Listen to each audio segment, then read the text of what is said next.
reforma e a contra-reforma religiosa. Esse assunto é tão polêmico que eu coloquei até a fonte do livro de história, né? Senão depressão de que o professor está inventando, né? Então tá aí, ó, a fonte do livro História, Sociedade e Cidadania, do 7º ano, Alfredo Boulos Júnior, da editora FTD, ano de 2012, as páginas são de 164 a 181, tá bom? E aí tá aí a foto da Idade Média, né, a Santa Inquisição metendo fogo nas pessoas que elas julgavam e achavam que deveriam morrer e serem queimadas. Então vamos lá, motivos da reforma religiosa. Antes de entrar no assunto específico da reforma religiosa, a gente precisa contextualizar um assunto. Quando Jesus Cristo nasceu e até morreu, aquela parte ali de Belém, Palestina, ali na região no país de Israel, naquela região da Palestina, estava sendo sitiada pelo Império Romano, porque o Império Romano tinha invadido. E aí, quando o Império Romano terminou saiu de lá, teve esse contato com a cristandade, né, com o evangelho pregado por Cristo, voltou para sua sede, né, sua sede principal em Roma, na Itália, e aí o evangelho de Cristo começou a ser divulgado, né, em toda a Europa, né? Contextualizando isso, vamos para os motivos da reforma religiosa. Durante a Idade Média, que vai do século V ao século XV, durante 1000 anos, a Igreja Católica era muito rica e muito poderosa. Isso por si só já contrariava, né, as Escrituras, né, a Bíblia Sagrada para os cristãos, né, uma parte dela para os judeus também. Os bispos possuíam muitos feudos e muitos servos, ou seja, os bispos eram riquíssimos. Esses feudos aí eram grandes latifúndios, grandes fazendas. O Papa tinha muita força política, ele fazia acordo entre países, ele coroava reis. O Papa tinha mais poder do que os reis. Quando um rei morria, para ser coroado, ele só era rei de forma definitiva quando o Papa o coroava, né? Então, isso fazia com que os reis ficassem ali com o pé atrás, com esse poder tamanho da Igreja Católica. Insatisfação dos reis e príncipes. Os reis viam o Papa como um líder de toda a cristandade, como de fato era, né? E isso diminuía o poder do rei local, ou seja, o Papa era mais forte do que o rei mais poderoso da época, né? Tinha que pagar impostos para o Papa, isso fortalecia Roma. Então todos os reinos tinham que pagar impostos para Roma, o imposto da igreja, e a igreja só crescia, só enriquecia. Descontentamento da burguesia. Só contextualizar um pouquinho o que é burguesia. Burguesia é quem pratica comércio a fim de obter lucro, né? E a igreja defendia a teoria do preço justo, o preço somente com o custo do produto, sem lucro. Você imagina hoje uma empresa fazer um produto que a matéria-prima custa, por exemplo, R$50. Você acha que ela vai vender esse produto por R$50? Lógico que não, né? A lógica da burguesia é justamente outra, é ganhar dinheiro, o máximo que ela puder. E a igreja enriquecia, ganhava dinheiro sozinha e não deixava a burguesia ganhar dinheiro, né? E tinha a questão a igreja proibia o empréstimo, dinheiros a juros. O dinheiro a juros era proibido, né? E a burguesada na época queria emprestar dinheiro a juros. Abuso de membros da igreja. Os papas chegavam à chefia da igreja não porque pertenciam a famílias ricas e não era um plano de carreira. Então os papas chegavam à chefia só porque pertenciam às famílias ricas, sem preparo. Então teve até alguns casos na igreja de alguns papas que nem cristãos eram. Analfabeto, não sabia ler latim, nem cristãos eram. Nem vou dizer o que eles eram para não aumentar a polêmica, né? Mas não eram cristãos, e isso a pesquisa histórica prova, né? Venda de indulgências, né? Perdão dos pecados em troca do dinheiro. Então a pessoa estava ali para morrer, né? Os membros da igreja chegavam e falavam o seguinte, a igreja católica falava o seguinte, ó, se você doar todos os seus bens, a igreja perdoa e você vai direto para o céu. O nome disso é indulgência, né?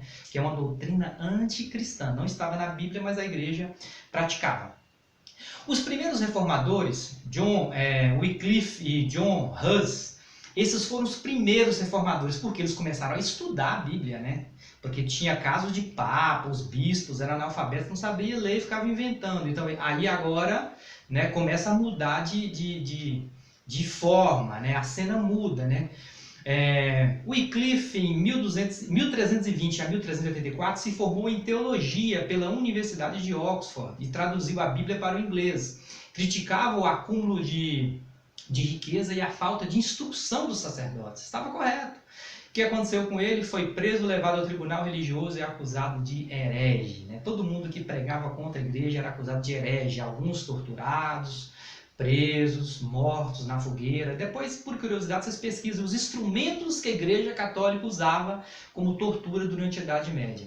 E o Hus, em 1369 a 1415, professor da Universidade de Praga, atual República Tcheca, criticava a corrupção da igreja e o luxo do alto clero. O que aconteceu com ele? Foi preso e queimado vivo pela Igreja Católica em 1415. E agora vem o Martinho Lutero, o mais famoso dos reformistas, alemão, doutor em teologia pela Universidade de Erfurt e frei agostiniano. Ou seja, Martinho Lutero ele era um frei agostiniano católico. Então, a reforma partiu de dentro da Igreja Católica para fora. Publicou em 1517 95 teses criticando a Igreja Católica. Olha a tese 24 do Lutero. O povo está sendo enganado pela promessa de absolvição da pena pela Igreja. Né? Então, a Igreja não tem esse poder, segundo Lutero, de perdoar os pecados, né? E sim Deus. Tese 32. Não existe salvação por carta de indulgência, perdão em troca de dinheiro. Então a tese 32 é o seguinte, aquilo que a igreja fazia, indulgência, né? Cobrava um dinheiro para perdoar os pecados. Isso era antibíblico. Foram várias teses, 95, aqui são só as principais. A tese 86 criticou a riqueza do Papa como o dinheiro dos infiéis. Aí eu coloquei um parênteses ali, lembrei do Edir Macedo, né, que construiu um império com o dinheiro dos fiéis. Assim a Igreja Católica fazia e fez. Perseguido pela igreja, apoiado por alguns príncipes, refugiou-se na torre do castelo de Wartburg, atual Alemanha, e traduziu a Bíblia para o alemão. Na época não existia esse país Alemanha. O território Alemanha ele é antigo, assim como a Itália. Mas o nome Alemanha não existia porque o país não estava unificado. Existiam pequenos reinos, né, que era administrado por príncipes. Vários príncipes alemães se converteram ao luteranismo e se apropriaram das terras da Igreja Católica em seu principado.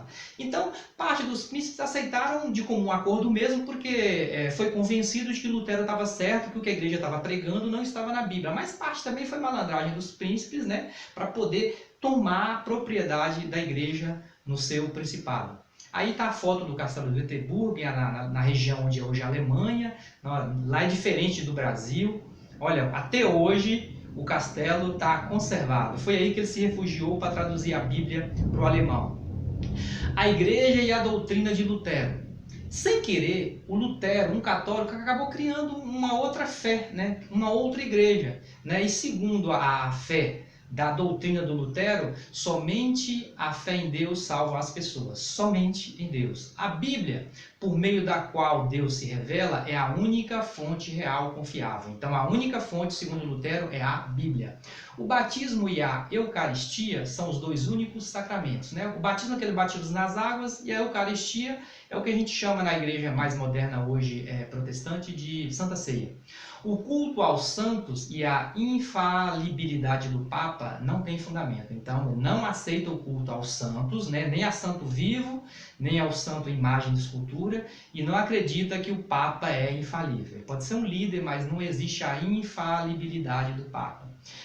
Qualquer membro da igreja pode se casar. Segundo Lutero, a Bíblia não proíbe casamento de forma alguma, que os padres poderão casar, inclusive o próprio Papa poderia se casar se ele quisesse, né?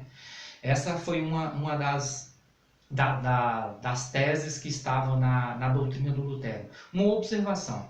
Como o culto ao luteranismo foi proibido, alguns príncipes protestaram, né? Protestaram contra a Igreja Católica. Os príncipes, não, que é isso? A doutrina do Lutero está certa, estamos com ele, entendeu? Então, pelo fato dos príncipes protestarem, daí o nome virou protestante. Então, protestante, trazendo para os dias de hoje, seria a igreja presbiteriana, né? E aí depois da presbiteriana veio a igreja pentecostal, a neopentecostal, né? Estamos falando da primeira igreja reformada. João Calvino, que era mais ou menos da época do Lutero, ele também tinha a sua doutrina de 1500, e foi um reformador, de 1509 a 1564, em Genebra, Suíça. As ideias do João Calvino são idênticas à de Lutero, com uma diferença apenas, mas uma diferença que muda tudo. Calvino acreditava na predestinação absoluta, ou seja, que as pessoas nada podem fazer para mudar o seu destino. Ou seja, se o sujeito nasceu com destino a não ir para o céu, ir para aquele outro lugarzinho lá do rabudo, não tem o que fazer, né? E Calvino também acreditava que se uma pessoa enriquecesse por meio do seu trabalho, era sinal de que era eleita por Deus, né? Você imagina hoje essa aula sendo gravada, a gente está em Paulista, né? Você acha que a gente ia ter chance de ir para o céu se a doutrina do Calvino fosse correta, né? Ainda bem que não está na Bíblia essa doutrina aí.